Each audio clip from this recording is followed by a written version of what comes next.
What's up, everybody? Welcome back to Light Source Engraving, or if it's your first time, welcome. My name is Patrick, your host as usual, and today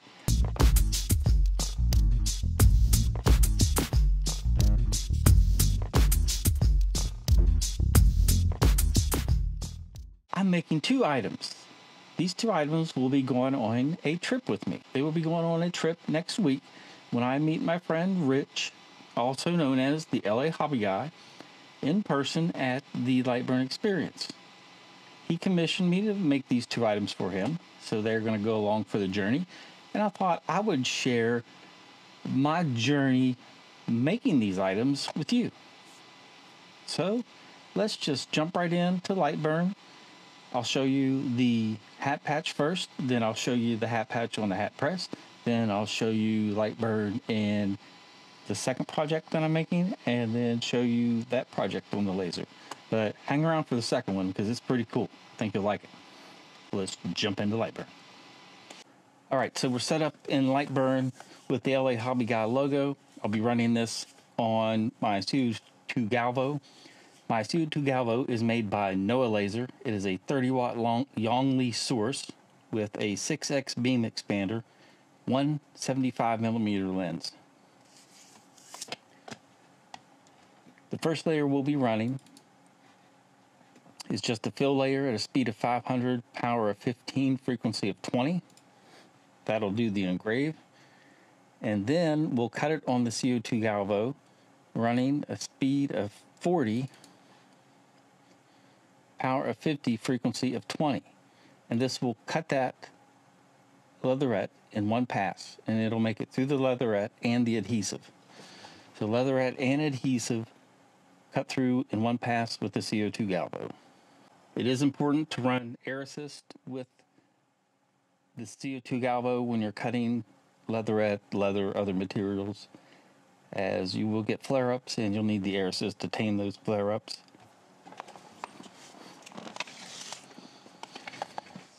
For my air today, I'm just going to be using a couple of the AC Infinity USB fans. They work just fine for the leatherette. And here we go. All right, I have turned on the jet engine. We'll start the frame. Now, I call this a jet engine because this RFCO2 Galvo is air cooled, and there are, I think, like 8 fans cooling the laser source while it's running, so it is loud. I do apologize. The perils of working in a shop with machinery. 1, 2, 3, go.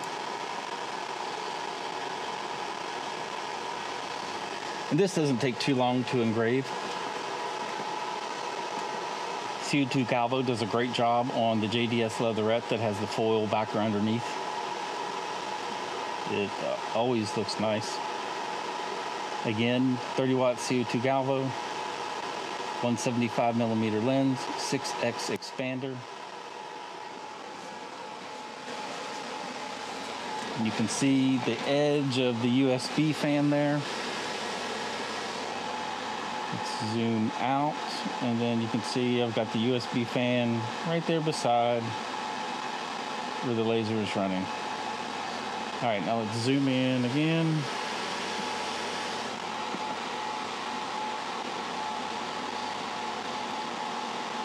And then once this finishes and it starts to cut, it will flare up and the flame will follow the laser. But having the fans there just keeps it from having the fans there keeps it from flaring up in any. I've never had a big fire. That's not to say it can't happen, but the fans definitely add a significant amount of safety to the equation. All right, now we should be getting ready to cut it out.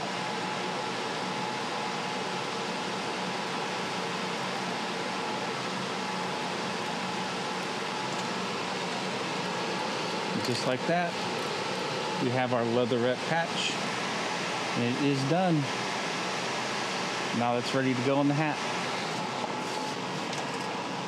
Okay, this is ready to go on the hat, so let's move over to the hat press and I'll show you my process. This is stock JDS leatherette. It's the brown with the gold foil underneath, and it has the JDS heat activated adhesive on the back. This is not Lone Star, this is actual JDS. So the procedure for pressing it is a little bit different, but it seems to adhere just fine so far in my experience. All right, we're over here at the hat press. It's preheated, ready to go. I'm going to use my normal filler item, which is a magic eraser. I found I can normally press about 10 times before it's compressed too much that it doesn't hold the shape of the hat. So magic eraser. Lock this guy in place. I'm trying to hurry and do this for the camera, and it's not working out well. All right.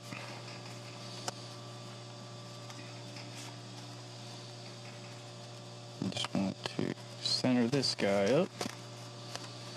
Magic eraser is centered. Hat patch will look perfect right there. All right, so the way I do this JDS, and it might be different from what other folks do, is it's a little bit tacky whenever you peel the backer off. So I will place the patch, and then I'm going to cover this with parchment paper, and then just barely rest the press on it for about 15 seconds. And it is preheated to 280 degrees. So I do about 15 seconds. Take that off, make sure everything's looking nice and square and starting to snug down, and it is. So at this point, I will actually add some pressure.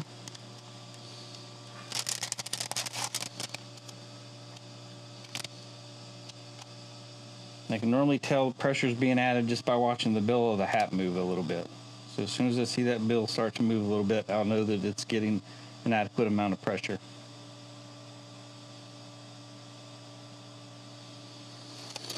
And once we have our 15 seconds, remove our parchment paper, and remove our hat. Now we have a pressed hat. Now I did want to show you that in the event that you add too much pressure and you get a little wrinkle on the sides, spritz it with some water, and while it's still warm, it will basically steam it and steam the wrinkle right out of the hat. So a little bit of water, a little bit of that steam effect, and wrinkle will come out. But there we have a nice shiny hat patch for Rich. I think he'll like that. Looks good. The brown matches the back of the hat. Gold shines. I like it. All right, so there's project number 1 done. Hat looks good. The brown looks really good with that, with the hat. I like the combination. Wish I would have done this one. The Burn to Learn in the brown. Now that I look at it, I think I like it better. Brown and gold looks slick. That was a good choice that I made, wasn't it? Here's project number 2. LA Hobby Guy logo on the boots. So let's just head right to Lightburn on the UV machine. So it's 5-watt UV laser. I'll be using a 300 lens, and we're going to put his logo right on the toe of this boot. All right, and we are here at the UV laser. So we don't need a line, so I'm going to turn that layer off. We're not going to cut his boot out. All we want to do is engrave the patch on it. So I'm going to go to my library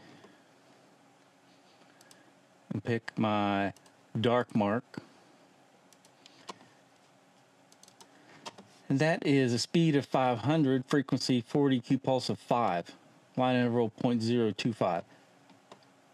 I only ran one pass and it got a nice dark mark on the other pair of boots. So hopefully it'll turn out the same with these. Because you never know, because each pair of boots can be different. But we're just going to do his logo. I probably need to resize it, so let me measure. And about 60 millimeters is going to be our max. So let's resize that to 60. And then we can get the UV turned on and framing, and we'll get this first boot started. Okay, we're at the UV, ready to frame.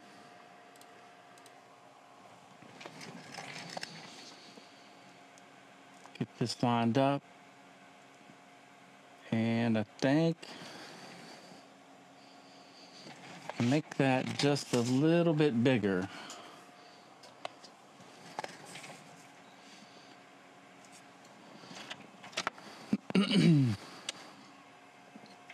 Let's see.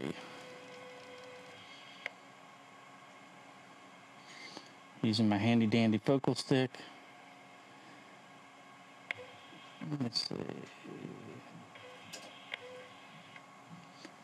All right. That should be good. So let's turn on fume extraction and we will give it a go.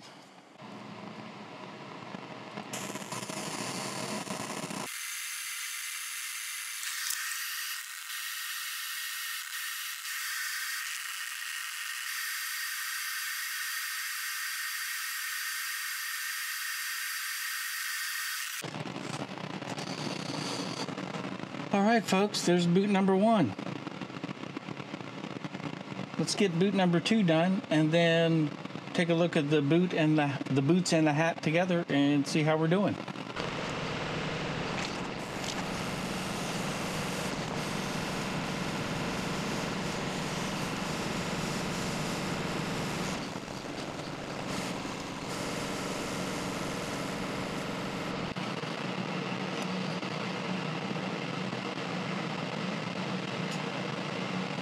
All right, we are done. 2 boots and a hat. How do we do?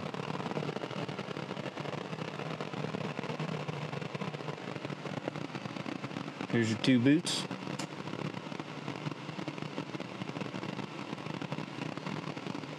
I think they look good. Very classy. And here's the hat again. And then let's put a boot and a hat side by side. I think Rich will be motoring around town in style. Those boots are made for walking, and walking in style Rich will do. So that's it. That's all I have for today.